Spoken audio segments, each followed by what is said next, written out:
So hi, magandang gabi or magandang hapon. For today's video, we will be cooking corn soup. It's a simple dish lang. So gagawa tayo ng sopas. Let's go!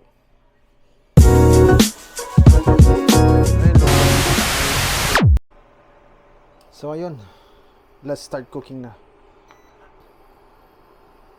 Lagyan natin ng mantika. Onion, garlic. So, napaka-basic lang naman yung pagkain natin today. Niluluto natin yun. There's nothing special.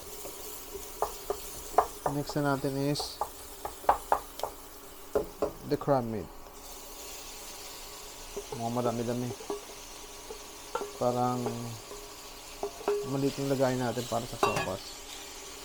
Masyadong marami yung crab meat. Gusto na natin ng konti.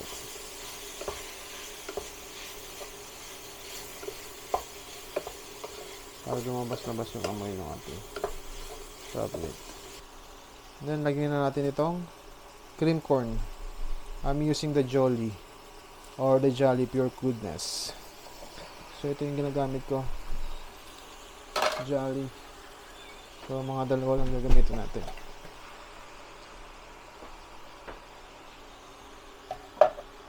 Gusto na lang natin ng konti. Di ba? Corn soup na corn soup, oh. Panalo tong concept natin na to. Punan natin yung tubig natin. Yan. Instant sopas.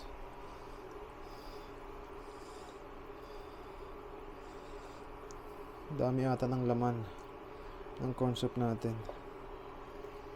Parang hindi siya naging corn soup. Parang tingin ko sa kanya is crab soup, crab meat soup with a little of corn. Patawan na natin ng chicken cubes. Pakuloy na lang natin siya. Nakakalimutan niyo yung pangalan niyo rito. Basically ganun lang siya. Patawan na natin ng magic. Yun. So ayun, nilipat natin sa malaki-laking lagayan para mas marami pa yung sopas na magawa natin. So since kumulo na siya, palaputan na natin. Lagyan natin ng konting cornstarch. Okay lang. And huwag mo natin yung masyadong palaputan. Finish na natin itong itlog. Lagyan natin yung itlog. Egg.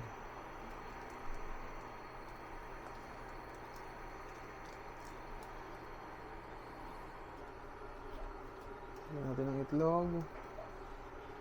And then finish it with spring onion.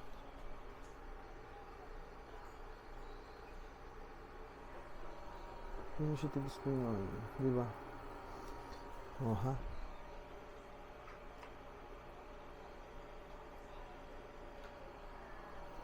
Basic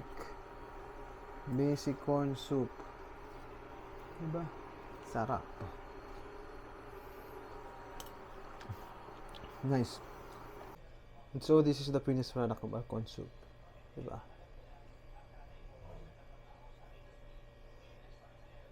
Sarap siya. Manamis-namis yung crab kasi. So ayun yung corn soup natin. Okay.